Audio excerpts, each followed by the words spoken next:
সুবহানাহু ওয়া তাআলার দরবারে লাখ কোটি শুকরিয়া আদায় করি। আমরা সবাই অন্তরে ইসলাম থেকে বলি আলহামদুলিল্লাহ। অগণিত দরুদ ও সালাম বর্ষিত হোক মানবতার মুক্তির দূত, দোজাহানের বাদশা, কিয়ামতের ময়দানে আমার আপনার সুপারিশকারী, যার সুপারিশ করবে কাল কিয়ামতের ময়দানে আমি আপনি জান্নাত লাভ করব। তিনি আর কেউ নন, আমার আপনার প্রাণ প্রিয় নবী মুহাম্মদ সাল্লাল্লাহু আলাইহি ওয়াসাল্লামের প্রতি অগণিত দরুদ ও সালাম বর্ষিত হোক। আমরা সবাই বলি আমিন।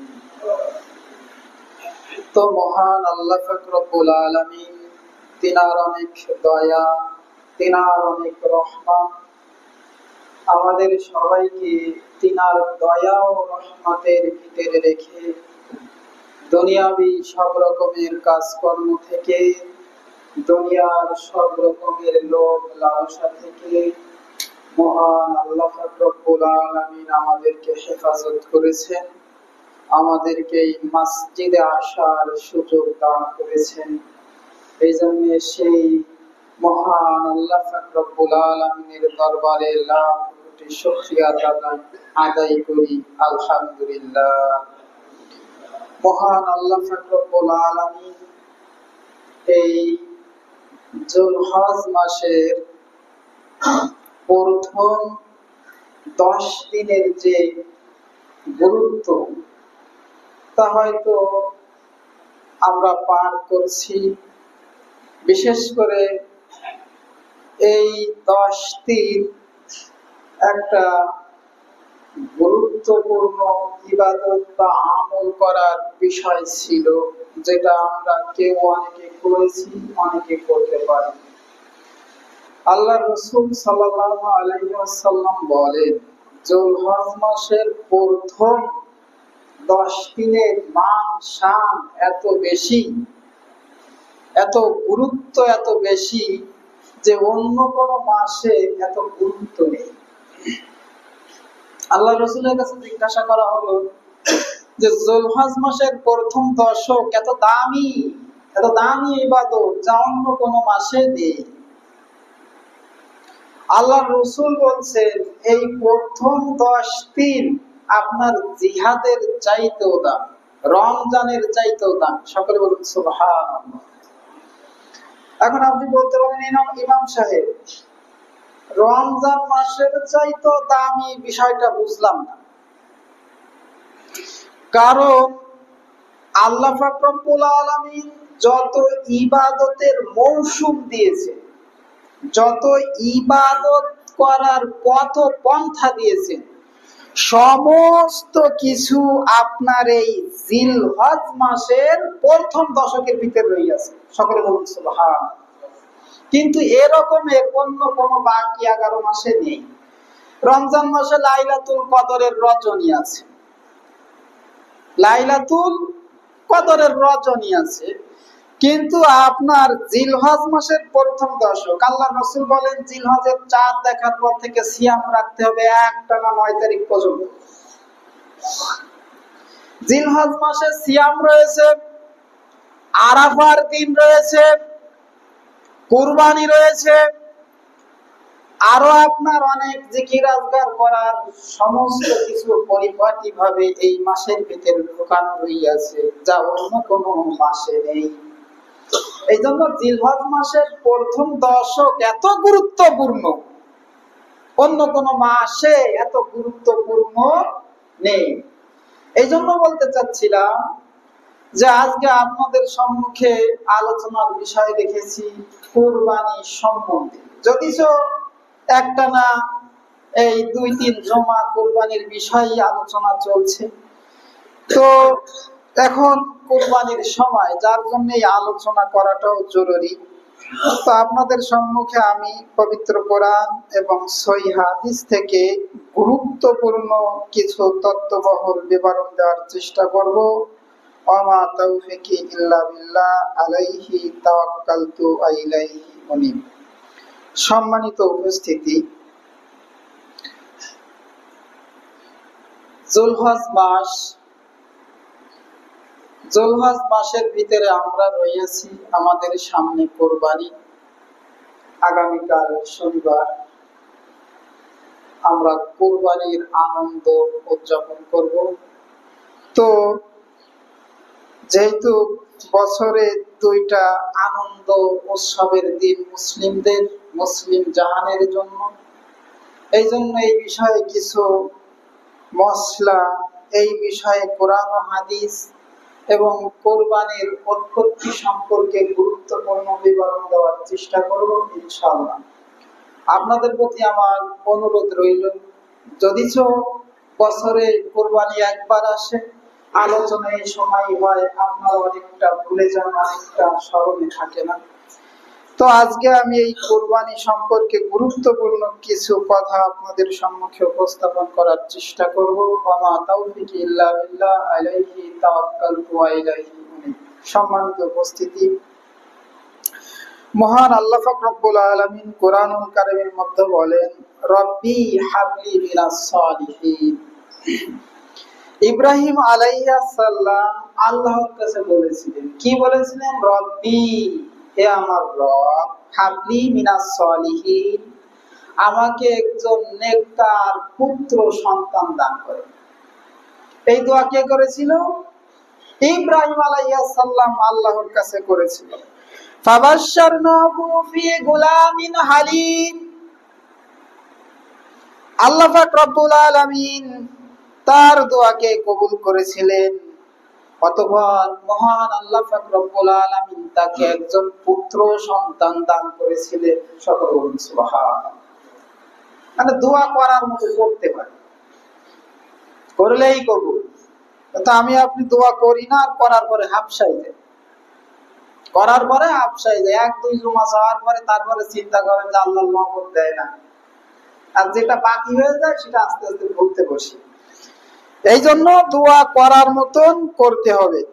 ফালাম্মা বালাগা মাহুশ শায়া, আল্লাহ পাক রব্বুল আলামিন তাকে একজন নেককার পুত্র সন্তান দান করেছিলেন।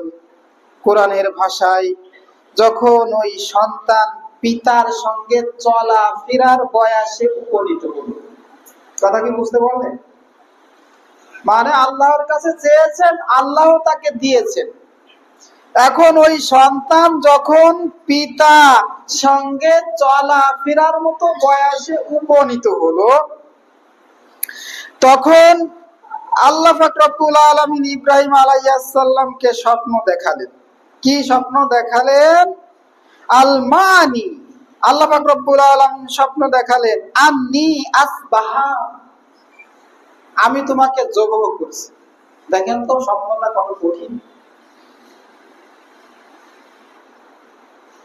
যে আমি তোমাকে জবাহ করছি। তো এই বিষয়ে হাদিসের ভিতরে অনেক কথা লুকিয়ে আছে, অনেক কথা রইয়াছে। তো হাদিসের ভাষায় আসছে, ইসমাইল আলাইহিস সালামের বয়স যখন 13 বছর হলো। কত বছর? 13 বছর। তো আল্লাহ পাক রব্বুল আলামিনের কাছে দোয়া করলেন, আল্লাহ পাক রব্বুল আলামিন তাকে একটা ধৈর্যশীল পুত্র সন্তান দান করলেন। এমনকি ওই সন্তান যখন পিতার সঙ্গে চলাফেরার মতো বয়সে উপনীত হলো, অর্থাৎ পিতার সঙ্গে চলতে পারে, তার সঙ্গে হাটে বাজারে যেতে পারে, এখানে হাদিসের ভাষায় আসছে যে তার বয়স ছিল 13 বছর। কিছু কিছু হাদিসে আসছে সে বালেগ হয়েছে কেবলমাত্র। তো আল্লাহ পাক রব্বুল আলামিন কি করলেন? তাকে স্বপ্ন দেখালেন, হে ইব্রাহিম, তোমার প্রিয় বস্তুকে কুরবানি করে দাও, জবাহ করে দাও। তো ইব্রাহিম আলাইহিস সালামের এই সন্তানটা হয়েছিল 86 বছর বয়সে। কত বছর? 86 বছর বয়সে ইসমাইল আলাইহিস সালাম দুনিয়ার বুকে আসে। ইব্রাহিম আলাইহিস সালাম সর্বমোট দুনিয়াতে 200 বছর বেঁচে ছিলেন। তা ৮৬ বছর বয়স মানে বয়স পড়তি বয়স শুরু হয়েছে। তা এমন তো সময় আল্লাহর কাছে দোয়া করেছে, আল্লাহ তাকে একটা পুত্র সন্তান দান করেছে। আর তাদের পরীক্ষা, আল্লাহর পরীক্ষা দেখেন মানুষ টিকে থাকতে পারবে কিরকম ভাবে। যখন ছেলেটাকে লালন পালন করে আস্তে আস্তে বড় করলো, 13 অথবা 14 বা 15 এর কাছাকাছি বয়সে উপনীত হলো, তখন আল্লাহ পাক রব্বুল আলামিন তাকে স্বপ্ন দেখালেন। কি স্বপ্ন দেখালেন? যে হে ইব্রাহিম, তোমার প্রিয় বস্তুকে তুমি কোরবানি করে দাও। ইব্রাহিম আলাইহিস সালাম স্বপ্ন দেখে ভাবতে লাগলেন, কেননা সমস্ত নবীরাই জানে তাদের দুনিয়ার যে চক্ষু, এই চক্ষু নিদ্রা যেতে পারে, ঘুমাতে পারে, কিন্তু অন্তর চক্ষু সব সময় খোলা থাকে। সকলে বলুন সুবহান। এই জন্য রাত্রে স্বপ্ন দেখলেন, দেখার পরে তিনি ভাবলেন, এই জন্য ওই দিন থেকে বলা হয় ইয়াউমুত তারবিয়া, ভাবার দিন। ভেবেছিলেন কি করবেন কি করবেন না, মানে এমন একটা স্বপ্ন দেখলেন যেটা আমি আপনি দেখলে এই শয়তানে দেখিয়েছি, এই এটা হয় নাকি, শয়তানের কাজ, এরকমটা মনে করতাম। কিন্তু যখন নবীরা দেখে তখন ওটা আল্লাহর পক্ষ থেকেই দেখানো হয়। এই জন্য দেখানো হয় যে নবীদের ধারে কাছে শয়তান গিয়ে হেসতে পারে না। তো তাদের দুনিয়ায় যে চক্ষু, আমার আপনার যে চক্ষু আছে, এই চক্ষু ঘুমায়, কিন্তু অন্তর চক্ষু সর্ব অবস্থায় জাগ্রত খোলা থাকে। তখন যখন তিনি রাত্রে এই স্বপ্ন দেখলেন, দেখার পরে দিন ভরে ভাবতে লাগলেন কি করবেন, কি করা যায়। এই জন্য এই দিনটি ৮ই জিলহজ ইয়াউমুত তারবিয়া, ভাবার দিন ছিল। কিন্তু বাঙালিরা, অনেক মাযহাবী ভাইরা ঢুকিয়ে দিয়েছে প্রথম দিন স্বপ্ন দেখেই ইব্রাহিম আলাইহিস সালাম সকালে ১০০ উট কুরবানি করেছিলেন। মিথ্যা কথা, একদম মিথ্যা কথা। এরকমের কোন হাদিস জমিনে খুঁজে পাবেন না, ক্ষমতা থাকলে আসমানে খুঁজবেন, সে জায়গাও নেই। কিন্তু এখন আজকে এই জুমায় আপনি একটু শহর এলাকায় চলেন, এই বিষয়ে মস্ত বড় আলেমে এমন টান দেবে যে আপনার কলিজা পর্যন্ত কি স্পষ্ট করবে। আহা, সেটা এতকাল পরে আল্লাহ পাক রব্বুল আলামিন ইব্রাহিম আলাইহিস সালামকে একটা পুত্র সন্তান দান করেছিলেন। কত আদরের, হাতে কলমে লালন পালন করলেন, পিতার সঙ্গে চলাফেরার বয়সে উপনীত হলো। আল্লাহ পাক রব্বুল আলামিনের পরীক্ষা নেমে আসলো। প্রথম রাত্রে স্বপ্ন দেখলেন, স্বপ্ন দেখে কি করবেন কি করবেন, ১০০ উট ধরে কুরবানি করে দিল।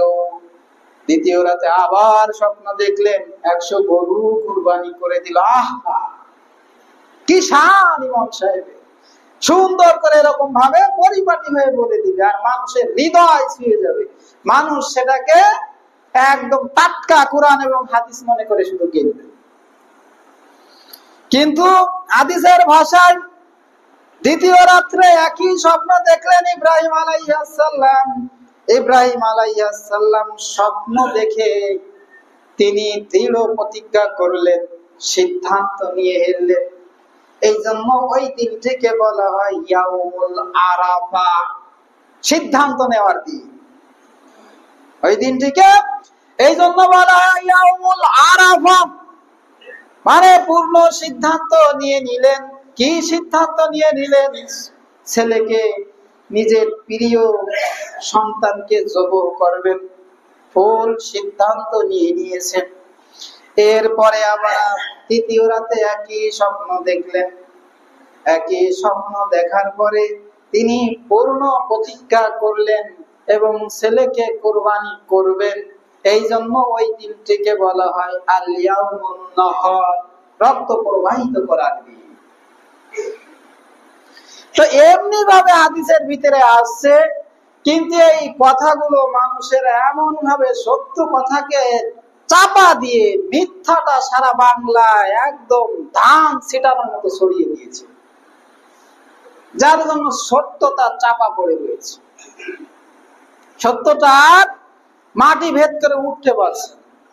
কেননা বর্তমান সব জায়গায় একই কথা বলবে। আপনি মোবাইল